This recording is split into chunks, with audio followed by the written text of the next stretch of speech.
ఉండదు, జస్ట్ ఇంతే ఉంటుంది. తర్వాత నిలువు, తర్వాత అడ్డం, మొత్తం ఫిలపింగ్, ఇంకోటి ఫిలపింగ్, మళ్ళీ లోపల ఫిలపింగ్ చేసుకోవాలి, స్ట్రోక్స్ ఇచ్చుకోవాలి. ఇంట్లో కూడా అంతే, మొత్తం ఫిలపింగ్ చేసుకుంటూ మనం స్ట్రోక్స్ ఇచ్చుకోవాలి. ఇవి 20 టైమ్స్ నేను నేర్చుకున్నాం. తర్వాత మేము ఫ్యాబ్రిక్ పెయింటింగ్లో ఇవన్నీ మాకు బేసిక్స్ వచ్చిన తర్వాత మేము వేసుకున్న పెయింటింగ్స్ ఇవన్నీ ఇట్లా వేసుకున్నాము. మనం పెయింటింగ్ తీసుకోవాలంటే ఫస్ట్ కలర్స్ని వితౌట్ వాటర్తో వేయకూడదు, విత్ వాటర్ కలిపి మనం పెయింటింగ్ వేసుకోవాలి.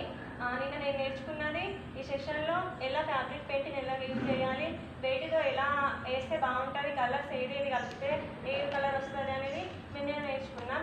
అది మొన్నటి క్లాస్లో మాకు డైరెక్టర్ సార్ వచ్చారు, బ్యాంకింగ్ క్లాస్ ఇస్తున్నారు.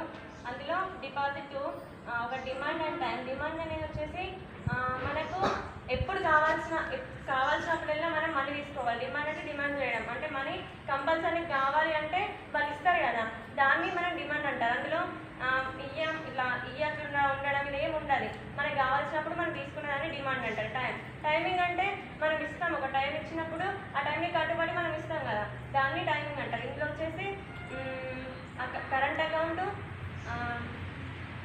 అకౌంట్ అంటే ఫ్రీ తీసుకోవచ్చు, వేయచ్చు, రెండు ఉంటాయి ఇందులో. మళ్ళీ లోన్స్ 2 టైప్స్, ఒకటి long term, short term. Short term అంటే 1 ఇయర్, ఫర్ 1 ఇయర్ నుంచి దీన్ని షార్ట్ టర్మ్ అంటారు. లాంగ్ టర్మ్ అంటే 1 ఇయర్ దాటి 2 ఇయర్స్ 3 ఇయర్స్ 4 ఇయర్స్. ఈ 1 ఇయర్ కన్నా దాటి ఉంటే దాన్ని లాంగ్ టర్మ్ అంటారు. ఇందులో మళ్ళీ ప్రియారిటీ, నాన్ ప్రియారిటీ. ప్రియారిటీ వచ్చేసి మనం డైలీ లైఫ్లో వేస్తాం కదా. ఇప్పుడు అగ్రికల్చర్ ఉంది, వితౌట్ అగ్రికల్చర్ ఏం చేయండి మనం, అయితే తినడానికి తిండి ఇలా ఏముండదు కదా. ఒక రైతు దాన్ని డైలీ వెళ్ళి పండిస్తేనే మనం అగ్రికల్చర్ అనేది డెవలప్ అవుతుంది, మనం తినడానికి ఫుడ్ అన్నీ ఉంటాయి. సో అలా డైలీ లైఫ్లో మనం చాలా ఎగ్జాంపుల్ చెప్పారు, నాది ఇంకా మిగతా వాళ్ళ ఇద్దరిది కూడా రాసిస్తారు. డైరీ ఎలా రాసుకుంటావు, అలా రోజు ఏమొచ్చినాయి, తినడం రోజు వచ్చింది కదా, తినకుండా ఎవరైతే లేరు కదా. లాస్ట్కి అన్నీ తీసేసి తినడం ఒకటి వచ్చింది సార్. సో మన అందరి లైఫ్లో డైలీ జరిగేది తినడం. ఈ తినడం లేకుండా, ఈ అగ్రికల్చర్ లేకుండా ఇవన్నీ ఉంటాయి కదా. సో అగ్రికల్చర్ అనేది